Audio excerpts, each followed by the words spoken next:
Halo Sobat Invest, jumpa lagi bersama podcast DPM PTSP Kaltim. Kali ini hadir narasumber yang luar biasa, yaitu Bapak Asisten Perekonomian dan juga Administrasi Pembangunan Pemerintah Provinsi Kalimantan Timur, Bapak Ujang Rahmat. Selamat pagi Bapak. Pagi. Sehat selalu Bapak. Semoga selalu sehat kita semua. Siap Bapak. Terima kasih Bapak sebelumnya atas ketersediaan waktu. Namanya siapa?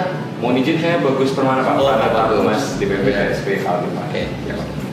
Baik Sobat Invest, perjumpaan podcast DPM PTSP Kaltim pada sesi episode kali ini membahas mengenai penyelenggaraan kegiatan Zone Alki 2 Investment Forum yang diselenggarakan pada Rabu 18 September 2024. Mohon izin Pak Ujang berkaitan dengan penyelenggaraan Zone Alki 2 Investment Forum pada pagi hari ini Pak. Bagaimana Bapak menurut tanggapan Bapak mengenai latar belakang penyelenggaraan Zone Alki 2 Investment Forum ini Bapak? Ya, penyelenggaraan Alki 2 Zone Investment Forum pagi hari ini alhamdulillah tadi juga diikuti dengan penandatanganan dari 11 provinsi yang berada di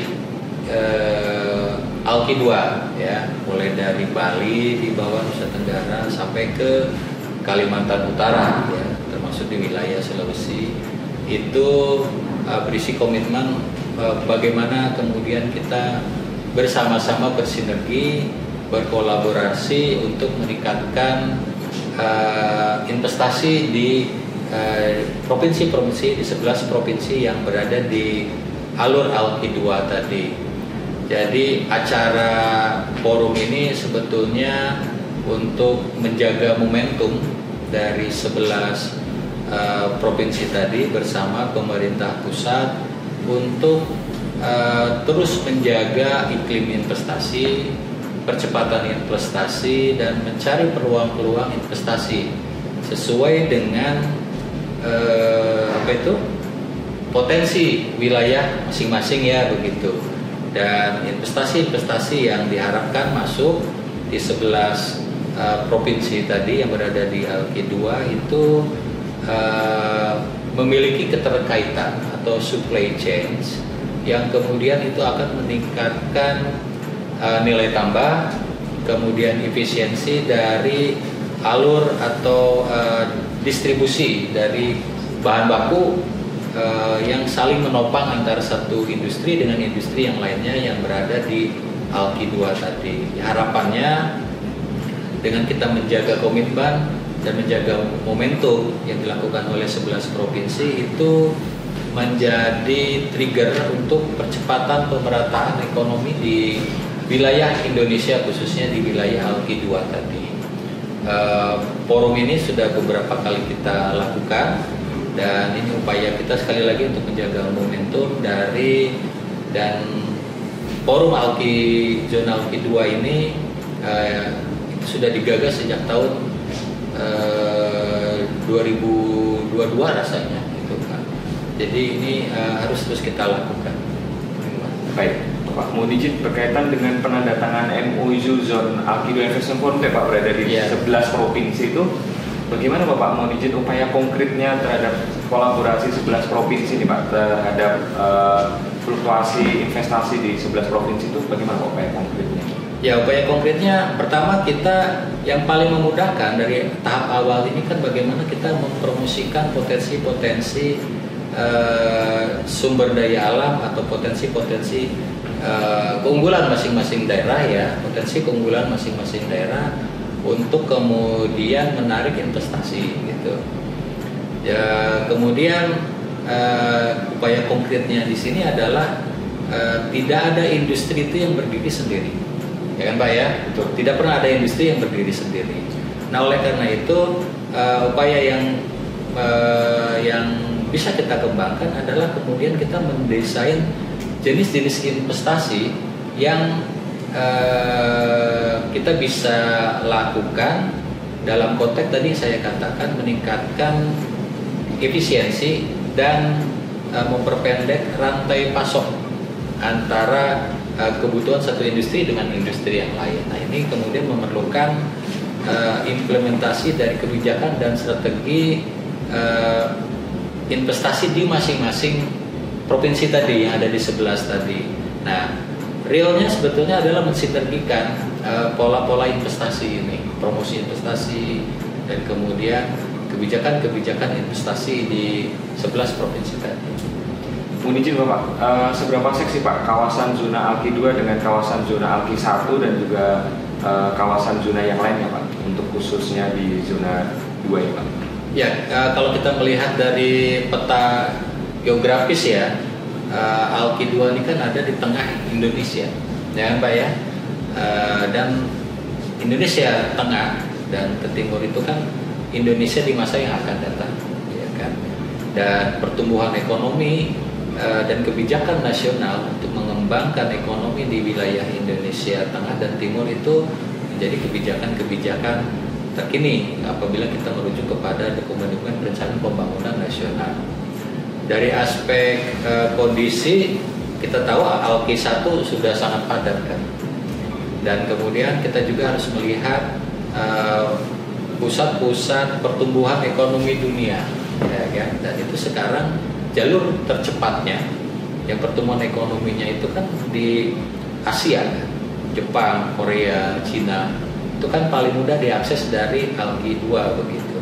Nah, itu mengapa ke depan Alki 2 ini akan memainkan peranan yang sangat penting dalam jalur distribusi logistik nasional maupun internasional.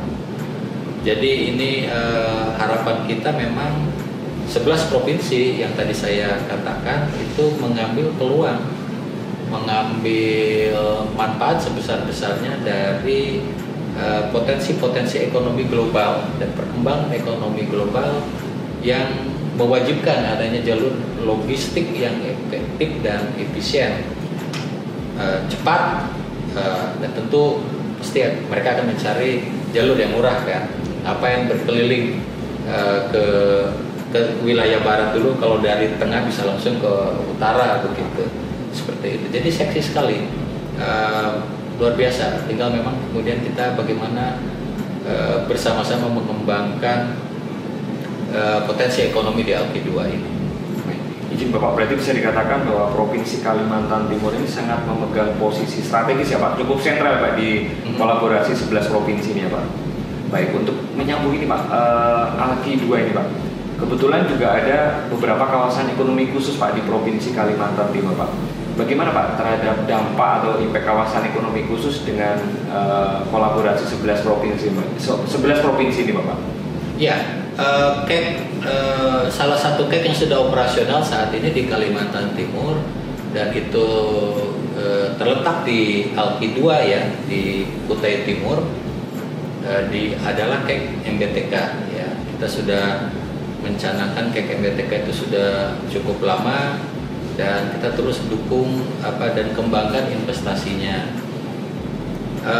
KEK ini juga nanti akan disusul oleh KEK yang lainnya. Saat ini sedang proses pengusulan KEK BCIP. Nah, kedua KEK ini berdekatan dan sekali lagi berada di Alki 2 gitu ya, di pesisir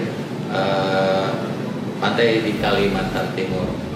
Kalau ini beroperasi itu akan sangat luar biasa, mengembangkan ekonomi di wilayah pesisir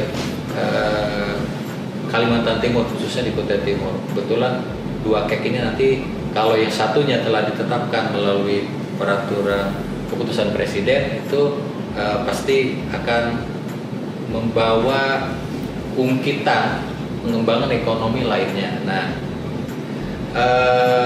ini akan menjadi trigger sebetulnya bagi provinsi yang lainnya, karena sekali lagi ini akan memberikan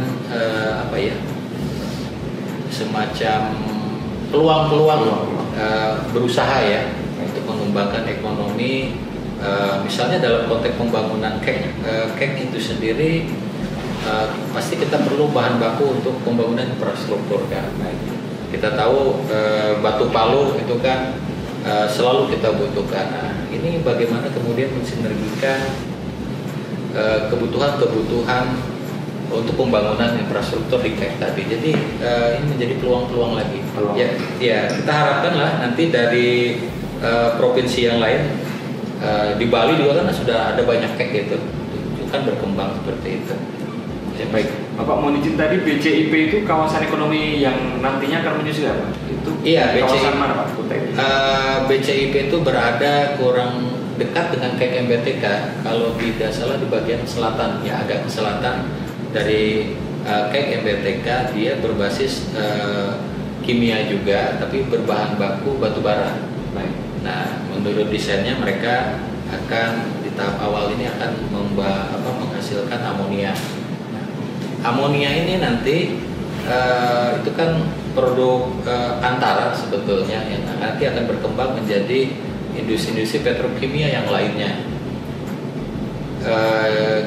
Saat ini ada sebuah calon investor di Kalimantan Timur yang akan masuk ke KEK MBTK, itu akan memerlukan amonia. Nah, ini dua KEK ini apabila nanti telah beroperasi tentunya akan menjadi mata rantai jalur distribusi dan jalur logistik bahan baku yang sangat efisien.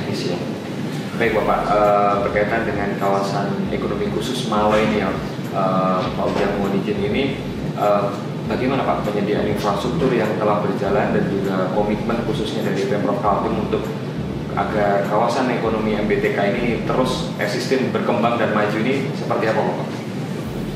Ya, KEK MBTK itu adalah cita-cita, kalau boleh saya katakan, sebagai alat, ya, sebagai sarana untuk mewujudkan cita-cita kita melakukan transformasi ekonomi, ya kan?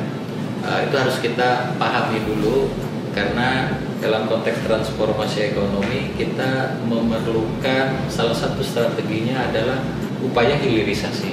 Nah, KEK MBTK ini diharapkan menjadi didesain sebetulnya, bukan diharapkan, didesain untuk menjadi pusat hilirisasi komoditi unggulan kita, komoditi primer, misalnya batu bara, kelapa sawit dan yang lain-lain ya.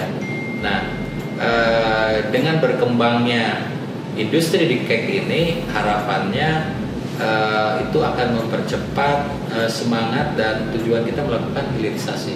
Itu yang pertama. Nah, untuk memastikan hal tersebut, sebetulnya sejak beberapa tahun yang lalu kita telah mendorong pengembangan infrastruktur.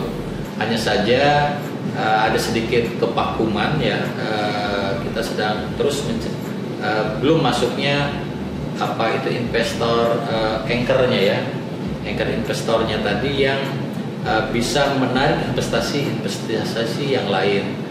Nah, dalam waktu tahun ini ada investor dari Cina, AGX, Anhui Guangzhou Agrochemical. Mereka telah beberapa kali datang ke KEK MBTK dan menunjukkan dan menyatakan ketertarikannya untuk melakukan investasi di sana.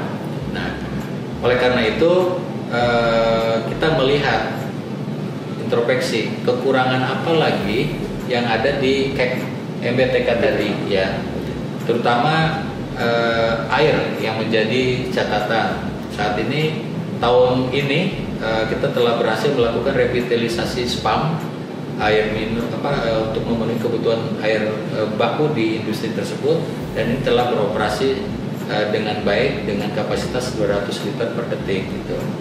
Kemudian infrastruktur yang lainnya telekomunikasi, dan kemarin kita baru saja selesai mendapatkan izin operasional pelabuhan yang notabene itu sedikit menjadi penghambat perkembangan investasi di KEK Maloy tadi.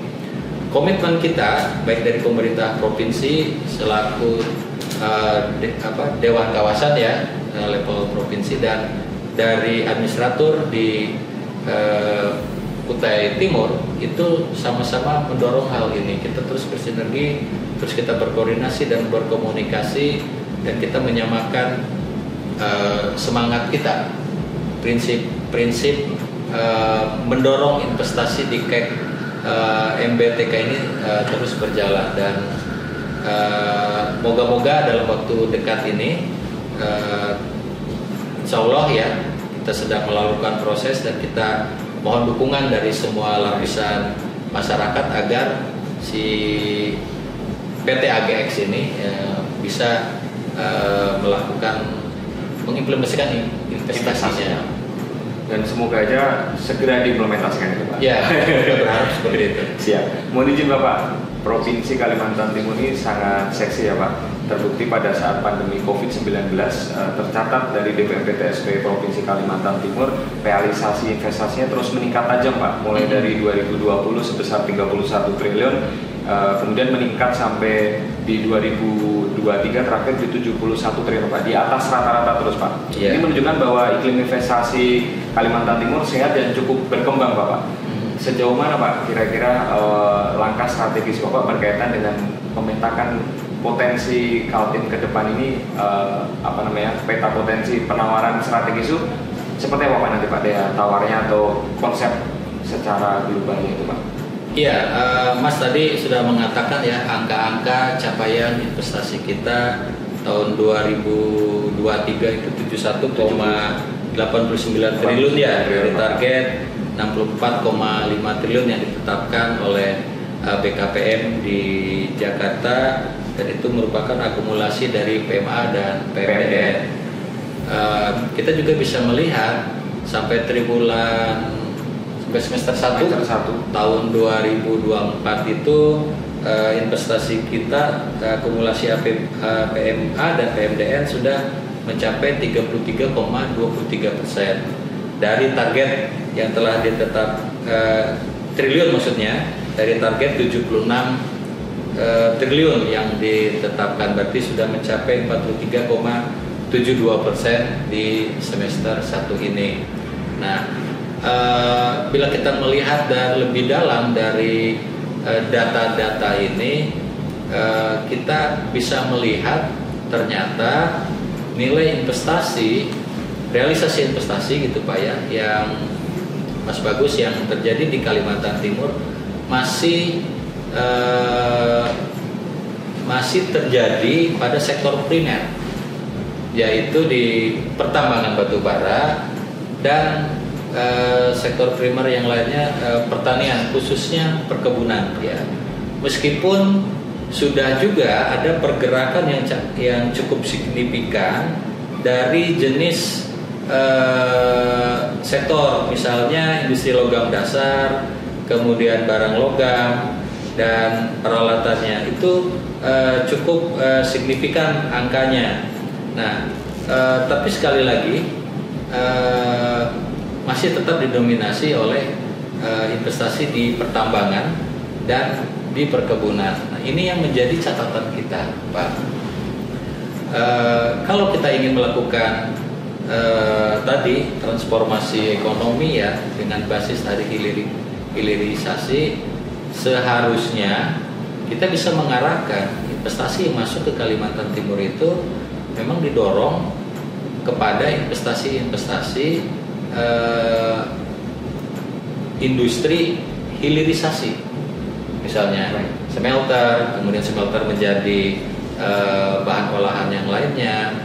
Batu bara kita mungkin bisa sedikit mengerem, tapi kemudian bagaimana kita mendorong investasi industri misalnya pada pencairan batu bara untuk industri yang lainnya, misalnya di Bontang kita sudah punya bahan baku gas begitu ya, kemudian didorong industri-industri yang lainnya gitu ya, yang intinya bagaimana industri tadi memiliki nilai tambah yang besar gitu ya, produk-produk turunannya. Demikian juga kelapa sawit.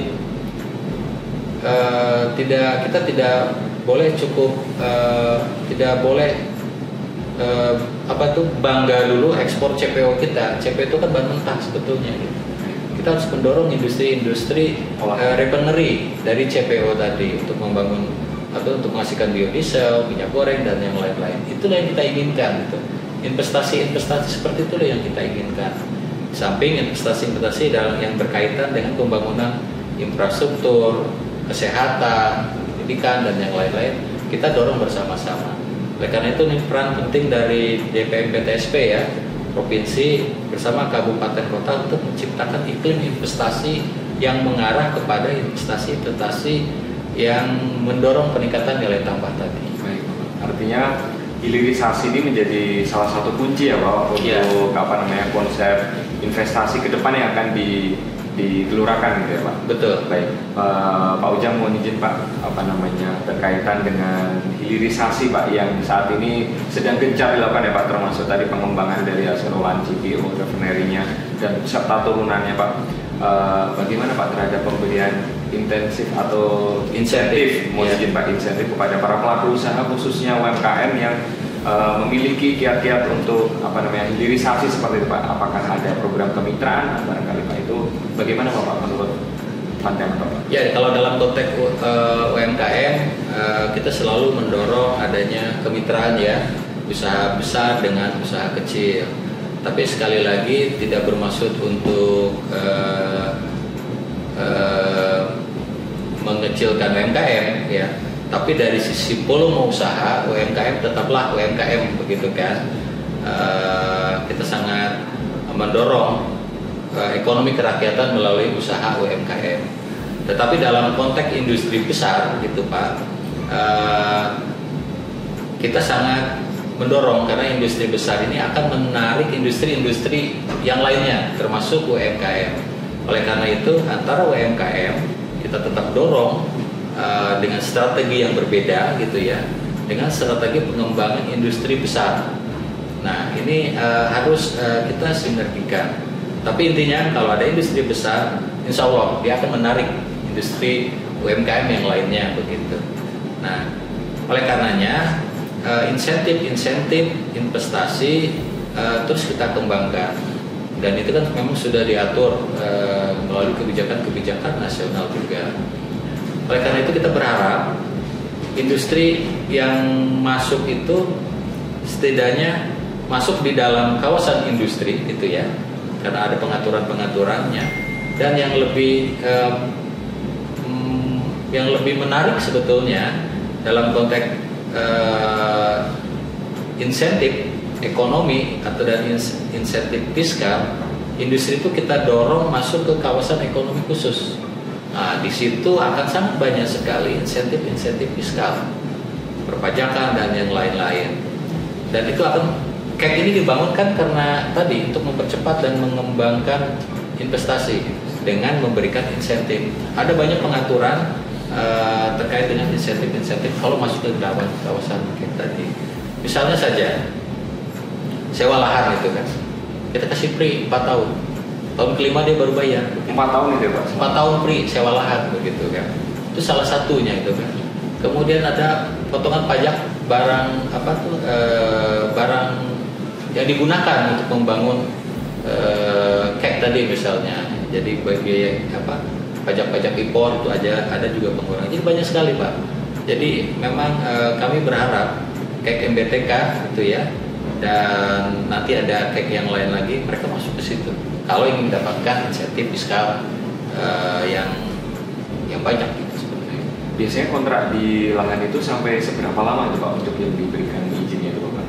Kalau kontrak itu bisa sampai ada tahapannya Pak. Biasanya sampai 80 tahun bisa Pak.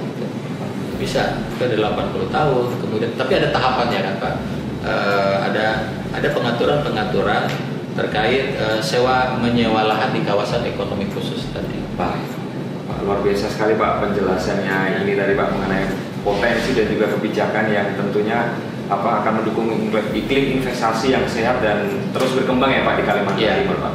Baik Bapak, mohon izin Pak Ujang sebelumnya DPMPTSP Provinsi Kalimantan Timur sebagai instansi yang penyelenggara pelayanan publik Pak, itu tidak terlepas dari adanya SDM yang mumpuni Bapak. Salah satunya adalah dengan implementasi core value berakhlak Pak yang telah dicanangkan oleh pemerintah pusat dan juga didukung oleh Bapak Gubernur Pak. Bagaimana Bapak pandangan Bapak mengenai implementasi core value berakhlak khususnya bagi para ASN penyelenggara pelayanan publik di DPMP-TSP Provinsi Bapak? Ya, ini menarik sekali karena DPMP-TSP ini kan sebuah SKPD ya, yang salah satu tugasnya langsung memberikan pelayanan kepada masyarakat. Pada saat memberikan pelayanan kepada masyarakat, khususnya kepada investasi dan mengeluarkan izin-izin begitu ya Pak ya, memang ini harus memiliki integritas. Itu yang menjadi penting. Oleh karena itu core value ASN berakhlak itu bukan hanya sekedar digaungkan gitu ya, tetapi harus menjadi betul-betul value dari setiap insan PTSP. Insya Allah kalau dengan pemahaman yang kuat dan kemudian bukan hanya sekedar jargon dan betul-betul menjadi core value ya, nilai-nilai inti dari pelaksanaan pelayanan di mana itu di PTSP, insya Allah PTSP ini akan menjadi ladang ibadah dalam bekerja. Kemudian bagaimana sekali lagi berakhlak, bagaimana berorientasi pelayanan, itu yang menjadi penting. Pelayanan yang mudah, yang cepat begitu ya, nggak aneh-aneh gitu ya.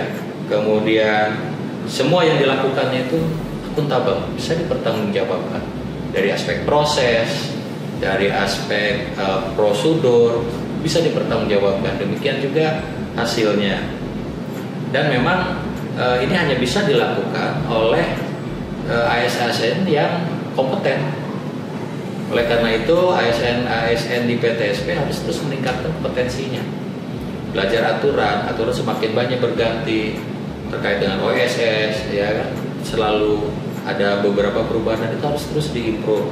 Dan yang menjadi hal yang menarik adalah bagaimana menjaga harmonisasi, tingkat harmonis di antara teman-teman di PTSP menjadi sebuah kekuatan itu. Kalau kerja nggak harmonis, nggak nyaman ada di kantor kan.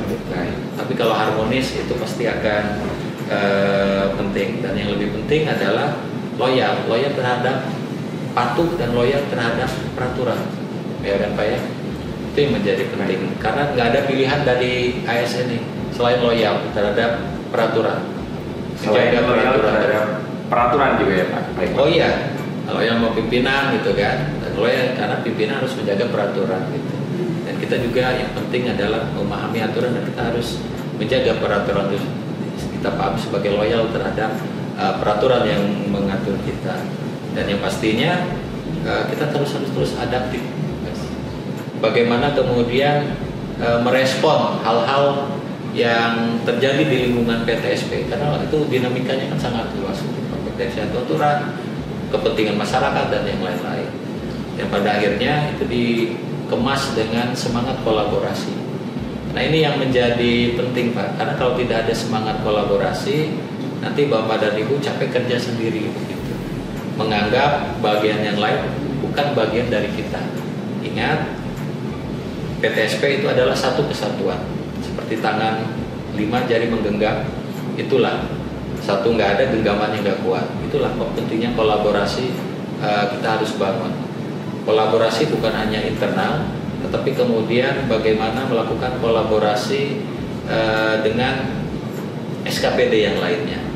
Contoh bentuk kolaborasi yang konkret adalah bagaimana mengembangkan SOP pelayanan yang terintegrasi, karena pelayanan di PTSP itu akan menyangkut kepada proses di OPD yang lain dan SKPD yang lain. Nah itu yang harus kita kolaborasikan dengan sangat baik. Insya Allah adaptif dan juga loyal terhadap peraturan dan juga pimpinan dan juga kolaborasi diperkuat ya Pak. Ya. Harmonisasinya tadi ya Pak. Betul sekali. Bapak terima kasih Pak. Kemudian bisa memberikan pencerahan kepada kita semua.